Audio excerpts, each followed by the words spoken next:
আসসালামু আলাইকুম। আজকে আমরা ১৮তম তারাবিহ নামাজে যে আয়াতগুলো পাঠ করা হয়েছে সেগুলোর ভেতরের গভীর বার্তাগুলো নিয়ে কথা বলবো। এই আয়াতগুলো কিন্তু আমাদের ঈমান, প্রজ্ঞা আর ইতিহাসের ভেতর দিয়ে এক দারুণ যাত্রায় নিয়ে যাবে। এমন কিছু বিষয় আছে যা আমাদের জীবনকে নতুন করে ভাবতে সাহায্য করবে। তো চলুন একটু গভীরে যাওয়া যাক। আজকের পঠিত অংশে আমরা দেখব কিভাবে সময়ের ঊর্ধ্বে থাকা কিছু জ্ঞান আর ইতিহাসের গুরুত্বপূর্ণ মুহূর্তগুলো একসাথে মিলে আমাদের ঈমানের যাত্রার জন্য একটা গাইডলাইন তৈরি করে। মানে একটা ভবিষ্যৎবাণী, একজন বাবার কিছু উপদেশ আর একটা বড় যুদ্ধ। এই সব কিছুর মধ্যে সংযোগটা কোথায়, আর এগুলো থেকে আমাদের কি শেখার আছে? আমাদের এই আলোচনাটা শুরু হচ্ছে সব সত্যের মূল উৎস অর্থাৎ কোরআনকে চেনার মাধ্যমে। এরপর আমরা দেখব কিভাবে এই বিশাল মহাবিশ্বের প্রত্যেকটা জিনিসের মধ্যে একজন সৃষ্টার চিহ্ন স্পষ্টভাবে দেয়া আছে, যা আমাদের চিন্তার জগৎকে আরও অনেক বড় করে দেবে।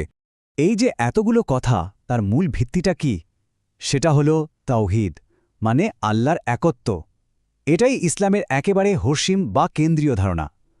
তো চলুন দেখি কোরআন কিভাবে আমাদের চারপাশে প্রকৃতির নানা নিদর্শনের মধ্যে দিয়ে এই বড় সত্যটাকে তুলে ধরেছে। এই স্লাইডে সূরা আর রুম আর সূরা লোকমান থেকে কিছু দারুণ উদাহরণ আমরা দেখতে পাচ্ছি।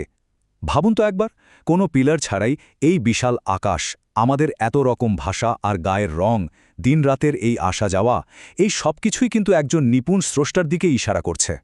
আর এটা কিন্তু এক অসাধারণ বিষয়।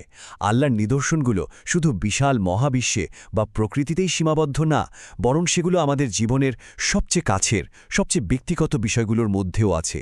যেমন ধরুন ভালোবাসা, মায়া আর সঙ্গ, এই সবই আসলে আল্লাহর পক্ষ থেকে আমাদের জন্য এক একটা উপহার। আচ্ছা, স্রষ্টাকে তো বুঝলাম, কিন্তু তার সন্তুষ্টি অর্জনের জন্য আমাদের জীবনটা কেমন হওয়া উচিত? চলুন এবার সেই দিকে যাই। হজরত লোকমান আলাইহিসসালাম তার ছেলেকে এমন কিছু কালজয়ী উপদেশ দিয়েছিলেন যা থেকে আমরা একটা সুন্দর, ন্যায়নিষ্ঠ জীবনযাপনের পথ খুঁজে নিতে পারি। এটা কিন্তু আমাদের প্রতিদিনের জীবনযাপনের জন্য একটা বাস্তবসম্মত গাইডলাইন। দেখুন, আল্লাহর উপর বিশ্বাস থেকে শুরু করে সামাজিক আদব কায়দা পর্যন্ত প্রত্যেকটা ধাপেই একটা ভারসাম্যপূর্ণ ও ভালো চরিত্র গঠনের ভিত্তি তৈরি করে দেয়। কিন্তু জীবন তো আর সবসময় মসৃণ না, তাই না? যখন ঈমানের কঠিন পরীক্ষা আসে তখন কি হবে? পরের আয়াতগুলো আমাদের ইতিহাসের পাতা থেকে শেখায় যে চরম কষ্টের সময়ও কিভাবে আল্লাহর উপর ভরসা রাখতে হয় আর ধৈর্য ধরতে হয়। সূরা আর রুমের এই ঘটনাটা কিন্তু আসলেই অবিশ্বাস্য। একটা নির্দিষ্ট ভূরাজনৈতিক ভবিষ্যৎবাণী করা হয়েছিল, যা পরে হুবহু সত্যি হয়েছিল। এটা বিশ্বাসীদের জন্য একটা মস্ত বড় নিদর্শন ছিল যে পরিস্থিতি যতই খারাপ হোক না কেন, আল্লাহর ওয়াদা সবসময় সত্য। এরপরের পঠিত অংশটা আমাদের আরেকটা বড় পরীক্ষার দিকে নিয়ে যায়, আর সেটা হলো খন্দকের যুদ্ধ বা আহজাবের যুদ্ধ। এটা এমন একটা সময় ছিল যখন মুসলিমদের ঈমান একেবারে গোড়া থেকে নড়ে গিয়েছিল। চলুন দেখি সেই কঠিন সময়ে তারা কিভাবে টিকেছিলেন। সূরা আল আহজাবে সেই সময়ের মারাত্মক মানসিক চাপের একটা চিত্র তুলে ধরা হয়েছে। এই সংকটটা তখন আসল বিশ্বাসী আর মুনাফিকদের আলাদা করে দিয়েছিল। যারা সত্যিকারের বিশ্বাসী ছিলেন তারা কঠিন অবস্থায়ও ঈমানের ওপর দৃঢ় ছিলেন, আর যারা মুনাফিক ছিল তাদের ভেতরের সন্দেহ ঠিক তখনই প্রকাশ পেয়ে গিয়েছিল।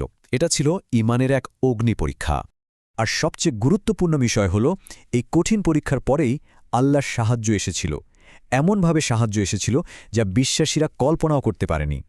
এটা আমাদের এটাই শেখায় যে বিপদের সময়ও আল্লাহর পরিকল্পনার ওপর ভরসা রাখতে হবে।